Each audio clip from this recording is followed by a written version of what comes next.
Phineas and Ferb. Oh, Christmas tree! It was Christmas Eve, and Phineas and Ferb were waiting for the town celebration to begin. But the mayor had bad news.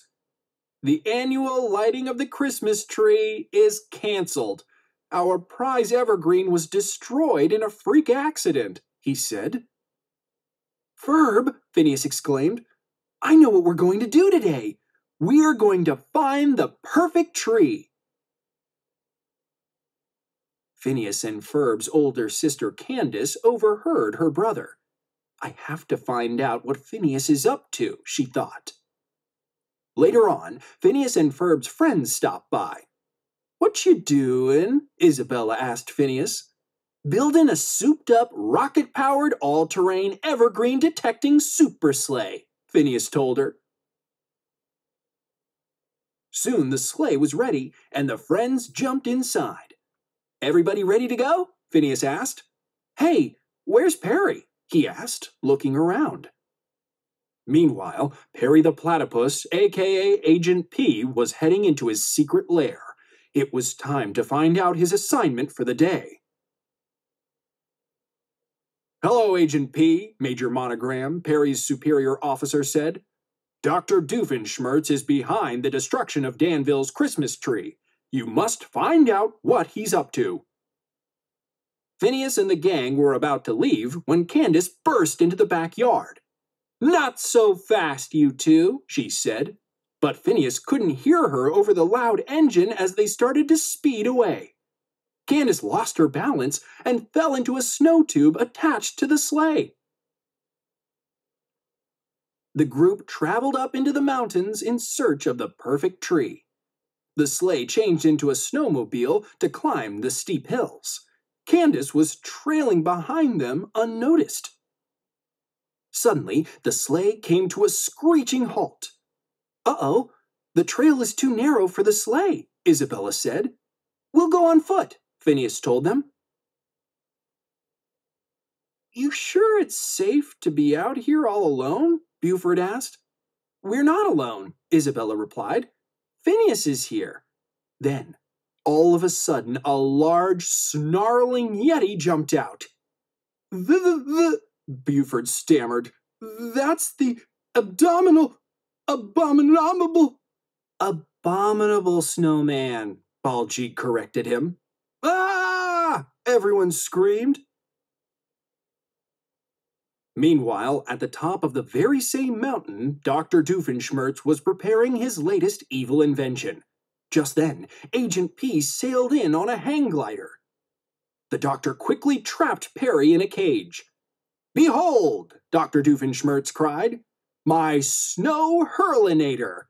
I am going to use it to make a fool of my brother Roger, the mayor, by hurling a giant snowball onto the town square.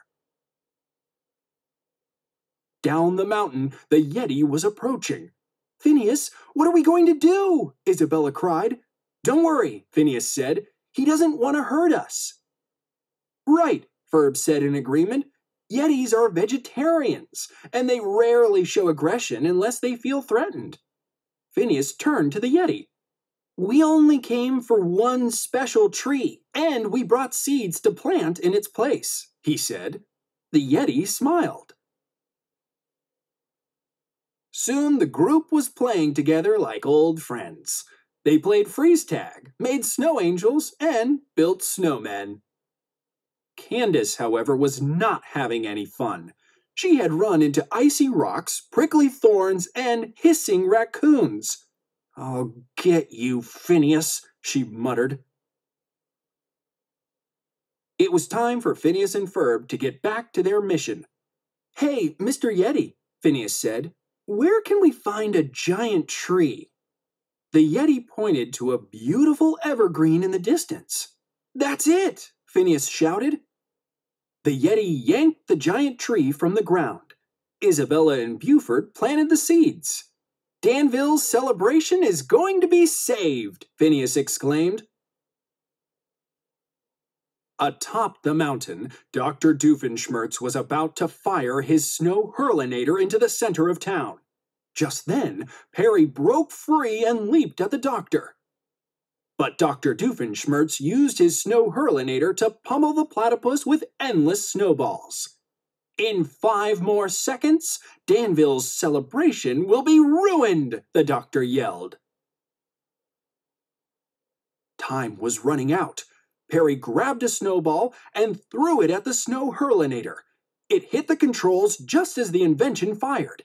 Then a gigantic snowball flew high into the sky, in the wrong direction.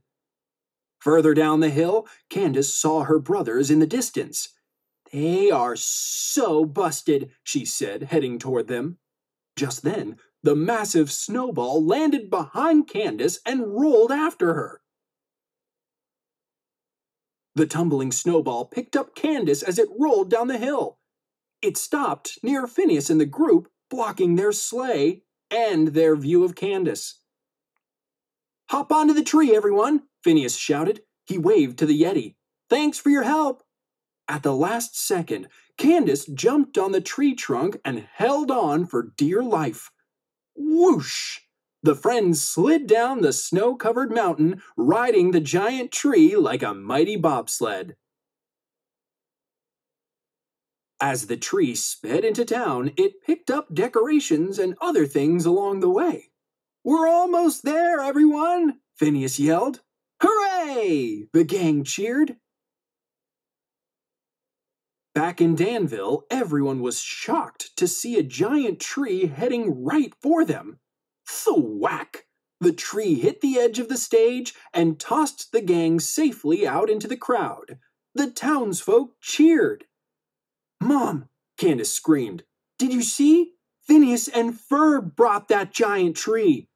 But her mom's back was to the stage. "Candace, how could your brothers ever have moved a tree this big? I think maybe you've been out in the cold too long," she said. Back on the mountain, Dr. Doofenshmirtz turned to reload his invention, only to find that Perry had destroyed it. "Curse you, Perry the Platypus!" he howled, his angry voice setting off a huge avalanche that carried him away. Perry snowboarded toward the party in Danville. Christmas mission accomplished.